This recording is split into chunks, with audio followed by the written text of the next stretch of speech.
Bonjour et bienvenue dans Mon truc à moi, l'épisode numéro 3. Aujourd'hui, nous allons parler du succès à travers le mouvement. Alors, comment est-ce que le mouvement peut nous permettre d'atteindre le succès, l'épanouissement personnel? Mais pas que. Peut-être que la détermination et un rêve de jeunesse peut nous donner l'illusion d'aller vers ce succès, mais finalement peut-être qu'il peut nous faire passer par la réussite. Alors comment fait-on? C'est ce qu'on va voir avec Catherine Lallemand.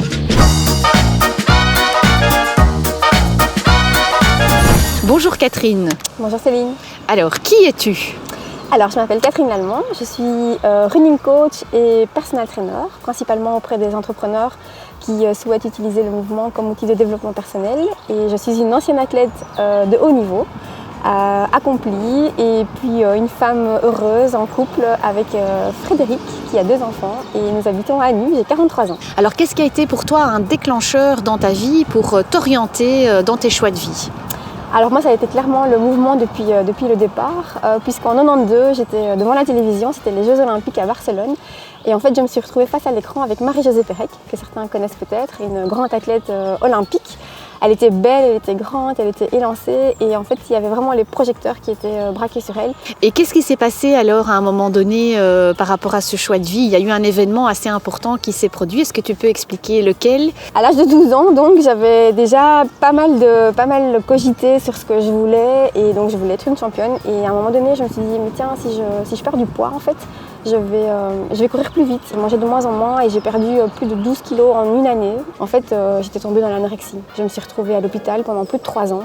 Voilà, ça c'est le plus gros événement de ma vie, mais aussi quelque part ça a été un électrochoc en fait. Et tu as été jusqu'où justement dans ta carrière? Alors j'étais championne d'Europe de course de montagne en 2003. C'était à Trento en Italie, c'était vraiment un super souvenir. Et puis j'ai aussi été 7 fois championne de Belgique. Et j'ai gagné 4 fois les 20 km de Bruxelles. Ça, c'est vraiment ma carte de visite dont je suis la plus fière. Pour toi, c'est quoi la différence entre la réussite et le succès? Alors, la réussite, c'est de réussir à faire quelque chose qui est écrit sur papier ou qui sont donnés par les codes de la société. Et le succès, c'est pour moi atteindre quelque chose que je me suis, moi, fixé en fait. Donc, je sais que mon succès passe par la réalisation de mon rêve, en fait, d'être devenue une championne. Si tu avais un truc à toi pour aller vers le succès, ce serait quoi? Le mouvement. Bouger, courir, marcher, faites du vélo, faites un cours de salsa, peu importe ce que vous choisissez comme activité physique finalement, activité qui va vous mettre en mouvement, ça va vous procurer vraiment cette énergie. Moi la course en fait ça me donne des pop-up en fait, quand je cours je me sens vraiment libre, ça me permet vraiment d'aligner toutes mes idées pour aller vraiment être focus sur mon cap en fait. Est-ce qu'aujourd'hui tu peux dire que tu es épanouie et dans le succès? Alors je suis épanouie à travers tout ce que j'ai réalisé évidemment, à travers tout ce que je vis aux côtés de mes coachés. Mais après comme tout le monde, voilà, c'est un peu comme une maison, il y a toujours des choses à faire et dans la vie il y aura toujours des choses à faire. Donc on peut dire que le mouvement en fait ça permet d'aller vers un succès, mais que le chemin aussi pour aller vers un succès durable, ça reste le mouvement et la continuité. Oui, c'est comme mettre sur un vélo en fait, si on s'arrête on tombe et donc en fait le fait d'être tout le temps en mouvement va vous permettre d'avoir toujours des nouvelles idées et des nouvelles choses à mettre en place pour être toujours la meilleure version de soi-même en fait. Est-ce qu'on peut dire que finalement l'anorexie t'a permis de revenir plus vers toi?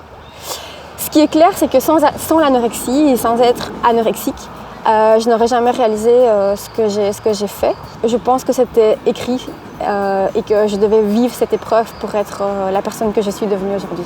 Alors Catherine, merci pour ce partage très authentique. Est-ce que tu peux nous dire où est-ce qu'on peut te trouver si on a envie de faire son chemin à travers le mouvement? Eh bien, si vous ne me trouvez pas dans le bois ou au coin de votre rue, c'est que je suis sur www.catherinelallemand.be.